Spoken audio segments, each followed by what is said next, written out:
Of course, there are still a lot of questions this morning. 10 News political analyst Dr. Ed Lynch is here to hopefully answer some of those questions. So, Dr. Lynch, did you see a clear winner?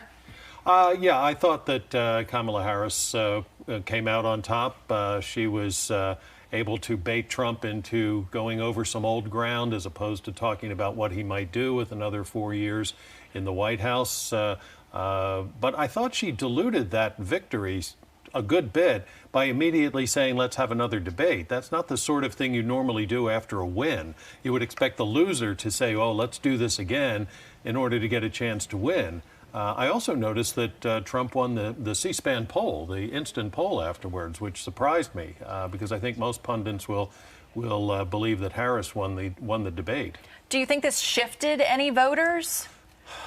There are very few undecided voters out there. There really aren't many to start with. And what Harris had to do, because Trump definitely had the momentum going into the debate, was stop that momentum. I think she did that.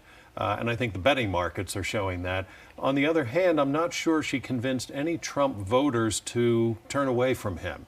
I think people who are already going to vote for Vice President Harris will probably do so a little bit more confidently, a little more comfortably, but I'm not sure she added many voters. I mean, the polls in the next few days will probably shift in her direction, but by how much and for how long are the remaining questions. Are there any things that either of these candidates can do to regain momentum here? We've only got, 7 weeks left or thereabouts? Something like that, yeah. Well, a major policy proposal, a major endorsement would certainly be helpful to either candidate. But mostly, I think what people are going to respond to are specific plans and very specific plans about the future. That was one area where I don't think Harris did very well last night. There were a lot of generalities, a lot of, sort of pleas for people coming together, which are all well and good, but what exactly are you going to do? And perhaps the more important question for Harris, why aren't you doing it now? She is Vice President of the United States, so why are these plans? She's sort of running as a challenger. Well, she's not a challenger. She's the incumbent. And Trump has basically said that. You've had 3.5 years. He said that multiple times last night. Mm-hmm. What does Virginia play in this election? Are we seeing a shift as Virginia may start to play more?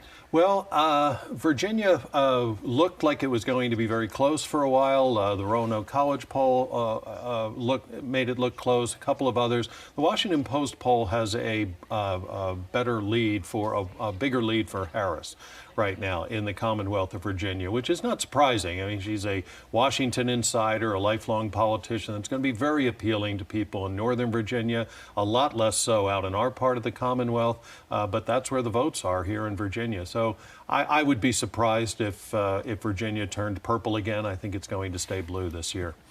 I love the fact that we still have the color scheme. We're still working on that. And again, no quick last-second changes in our state either, probably. I mean, if you look at it, something dramatic would have to happen, right? Something dramatic would have to happen, but look how many dramatic things have already happened in this campaign. Are we really that confident that the surprises in this campaign are over? I'm not confident that they're over. This has been a race. Any number of things could happen between now and Election Day. Okay, Dr. Ed Lynch, thanks for joining us so much this morning for your help. live. Thanks for having me.